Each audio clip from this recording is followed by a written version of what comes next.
How's it going, everyone? Ionized Calcium here.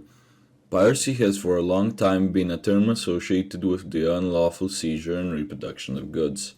Traditionally, it conjures images of the black and white flag with a skull, but today it is more commonly linked to the illegal copying and distribution of digital content.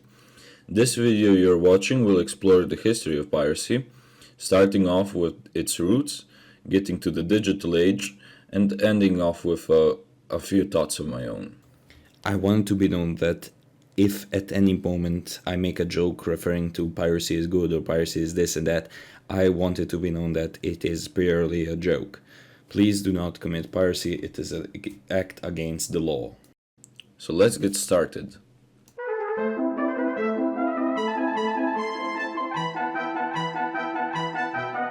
Everyone watching this video should already be aware who Wolfgang Amadeus Mozart was. If you aren't aware, he was a compositor during the 18th century. For my story that's coming now, that's all you really need to know. Anyway, the story goes that in the latter half of the 18th century, Wolfgang Amadeus Mozart was in the Sistine Chapel and was attending compositor Gregorio Allegri's playing of the composition called Miserere. It must have been a lot interesting, but only 3 people were allowed to view the original sheet music, excluding the original compositor. Those people being John V of Portugal, Giovanni Battista, and Leopold I. Wolfgang Amadeus Mozart heard the composition only once, so he hurried back to his hotel to try to recreate the sheet music from his memory before he forgets it. And after around 2 days, he came back to proofread the composition against the original performance. I guess you could say he was the original YouTube.mp3 downloader if you think about it. Anyway, if we skip over 2 centuries...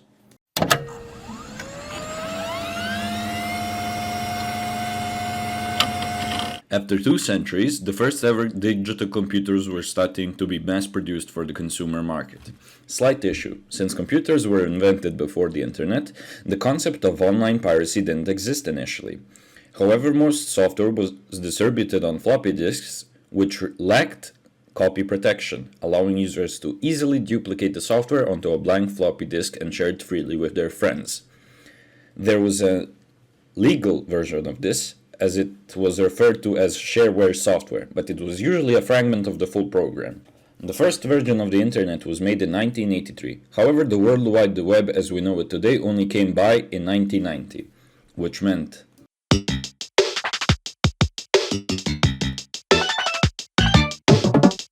the rise of the internet brought forth a new form of piracy, that being called online piracy. This term refers to the legal copying and distribution of digital content, usually such things as music, movies, software, and etc.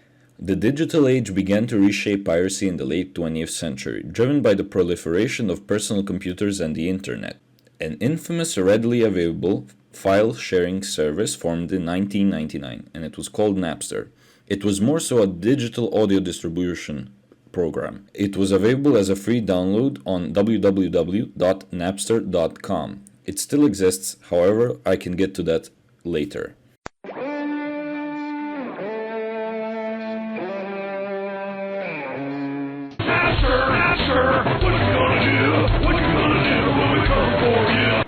Unfortunately, sometime in July of 2000, Lars Ulrich stood before the Senate Judiciary Committee to accuse Napster of severe copyright infringement. He explained that, in the same year, Metallica members had heard on radio a demo of their song, I Disappear, from the soon-to-be-released Mission Impossible 2 soundtrack. They then traced the leak back to its source, and then found out that it was first uploaded onto Napster. And I want to point something out very quickly. How the hell did they get the demo anyways? Did their producer record and publish it? Did someone hack into their computers to receive the MP3? I'm very interested in how they did that in the early 2000s, because cloud storage wasn't readily used back then. Anyway, side tangent aside, Metallica found out that their entire discography was available on Napster's very own peer-to-peer network, so they argued Napster was responsible for this exchange of MP3 files, which in some technical way, they were. Metallica then proceeded to bring up damage charges, those being in the 8 digits, to the tune of 10 million US dollars at the incredible rate of 100,000 American sweet freedom dollars per song. NetPD was hired to monitor Napster for any new Metallica songs published to the network and to track which users published said songs. The total sub by NetPD came out to be over 325,000 users who were sharing Metallica music online.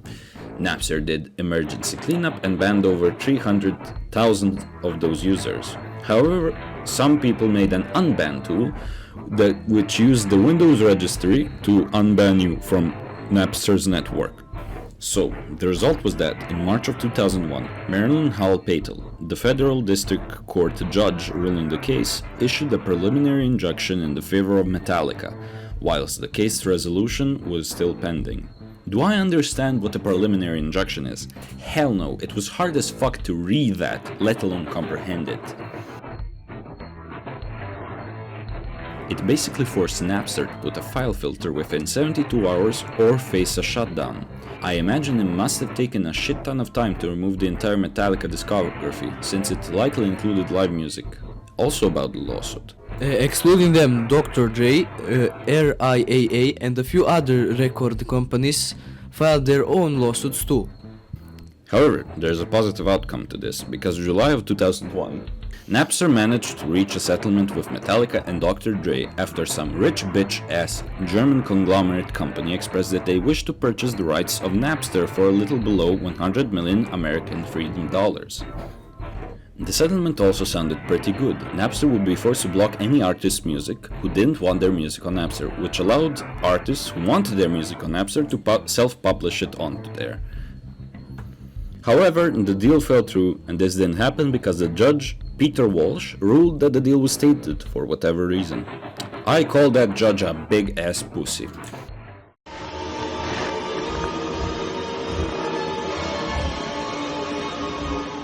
When I Disappear was released early, this is similar to what happened almost a year or two later, when a whole album by System of a Down was released onto the internet under the name Toxicity 2. The band was understandably disappointed that fans were hearing material that wasn't meant to be heard. I have heard it myself. It's pretty alright. You can find it online still by looking up Toxicity 2, or you can listen to System of a Down's preferred method of listening, which is the full released version, Steal This Album, which was a light-hearted joke to those who have actually stolen the album and published it online. You might have seen it as a challenge though. Anyway, let's get back to our topic.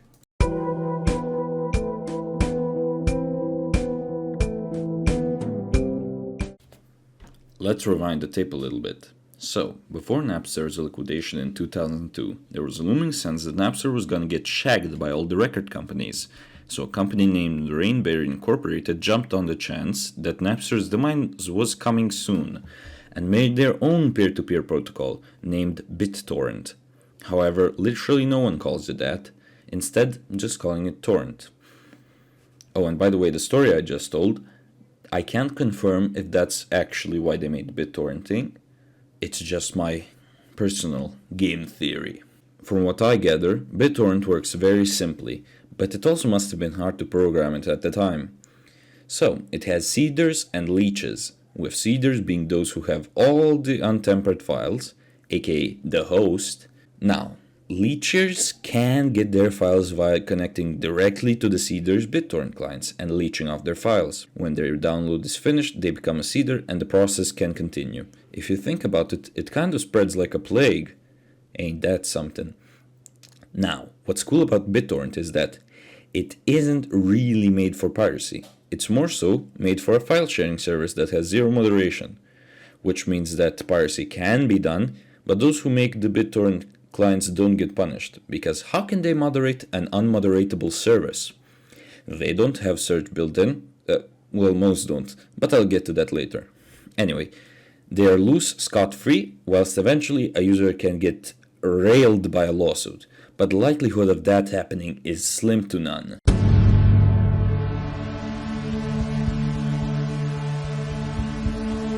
There are two I really consider Napster's successors, but of course there's millions of piracy hubs.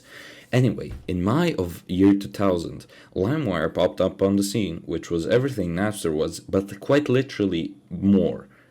It didn't only have support for .mp3 shit-ass music, it also had support for literally any kind of file. It also housed the same search functions that Napster did, and also acted as a media player. You might be already sensing where LimeWire went wrong, but let's get further into it. LimeWire was the better option, but maybe a bit less known. Well, I know from experience, mate. It was on my fucking family computer back when we still had Windows XP Black Edition in 2016. However, I don't think it worked because, well, let's just say LimeWire didn't last long. As early as 2005, which was 6 years before it shut down, LimeWire LLC was already considering shutting down its doors for good after MGM vs. Grokster let judges declare indictment all willy-nilly. However, the company chose to keep operating until it was sued by Arista Records, who got the favorable decision in 2010. A year after that lawsuit, it lost another and was forced by RIAA to disable software features due to the possibility of copyright violations. And in early 2011, RIAA produced a damage charge of over 72 trillion American freedom bucks, which at that time was threefold the entire world's GDP.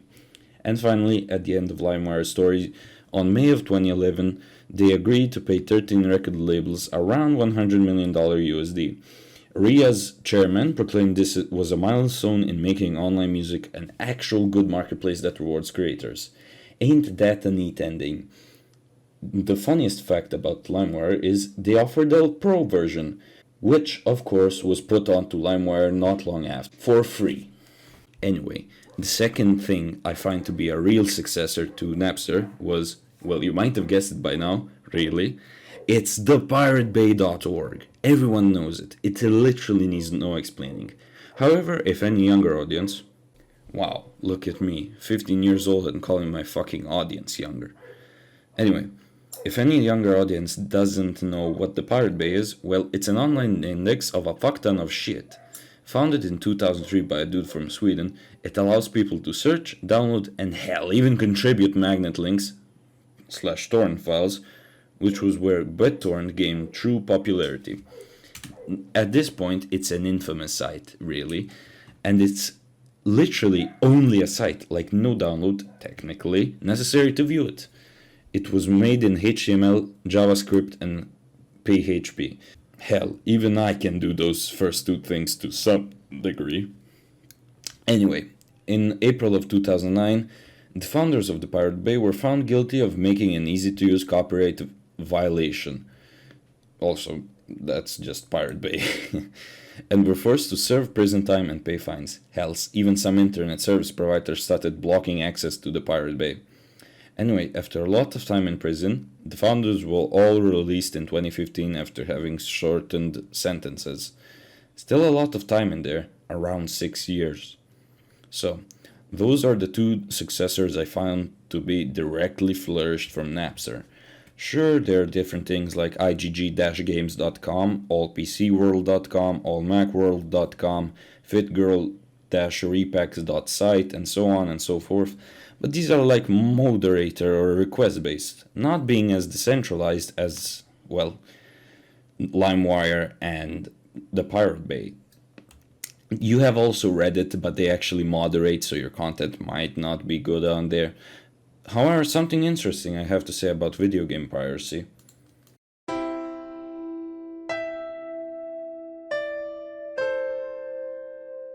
What kind of problem is piracy? As the wise Gabe Newell, founder of Valve, has said in an interview by escapistmagazine.com. By we, he probably meant Valve. Think there is a fundamental misconception about piracy. Piracy is almost always a service problem and not a pricing problem. If a pirate offers a product anywhere in the world 24/7, purchasable from the convenience of your personal computer, and the legal provider says the product is region locked, will come to your country 3 months after the US release and can only be purchased at a brick and mortar store, then the pirate service is much more valuable. And if you think about it, it's quite literally so true. I myself have never pirated, don't fret over me, but I must imagine from a pirate perspective, after Napster's and LimeWire's doom, there wasn't really a good place to listen to music. Sure, you had YouTube in 2005 onward, but that was video, and it wasn't really focused on music back then. You also had iTunes, but you had to pay around 99 cents per track, which was a bit better, as it was music based and shit. But then, oh boy, then Spotify came out in 2006. Whilst that was paid as well in that time, it let you listen to just about 100 million songs from basically every publisher, as everyone wanted a piece of that online streaming music pie. It is also a much better service from the eyes of both a pirate and an outsider. Ease of access is insane! And with the years, the people running Spotify kept making the best decisions you could ever think of. I really liked it when they added lyrics directly into the playback of music. Or that doesn't mean they didn't fumble the bag a few times. Also, it isn't worldwide. Funnily enough, it wasn't in English-speaking countries until it came to the UK in 2009 and the US in 2011. And for me personally, I got it when it came out in the Balkans and a few other countries in 2020. If you look at my liked songs, my first liked track was, well, it was The Real Slim Shady on the 23rd of July 2020. The same applies to some other services. For example, Netflix was good, until every movie company chose to make their own service, but I still think Netflix and HBO Max are the best, at least in my opinion. And I have used Hulu, Netflix and, well, HBO Max.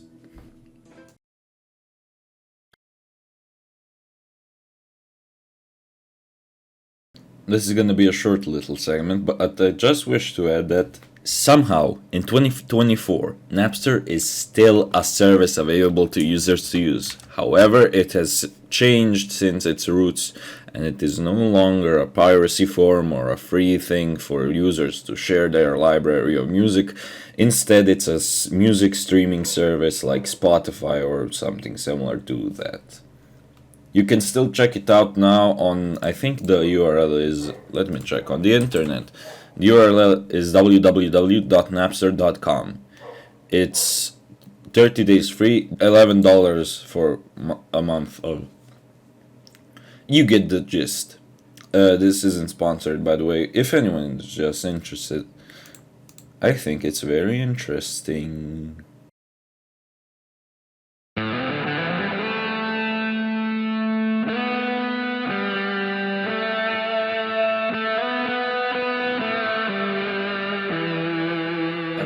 After all that's been said and done about piracy and all that lovely shiza, we have unfortunately nothing left to talk about. I've basically covered the most important bits, those being the beginning of the fucking piracy trend, with the first music pirate being Wolfgang Amadeus Mozart of all people, to its peak, and unfortunately to its current mixed state, with it being semi-active but inactive as well. Personally, in my very uneducated opinion, if companies would stop doing outrageous shit like ruin their services, like YouTube has been doing, and generally doing bad practices, I think that the need for piracy would be genuinely over. I myself was able to see that firsthand by getting Steam and Spotify.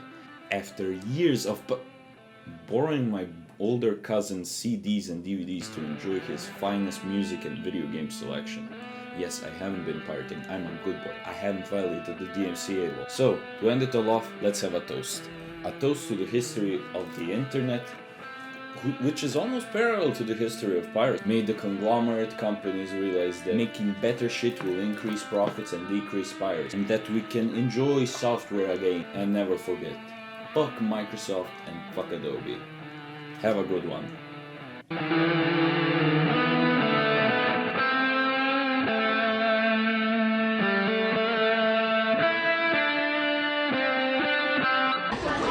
They on a PS3. Ain't no way, bruh.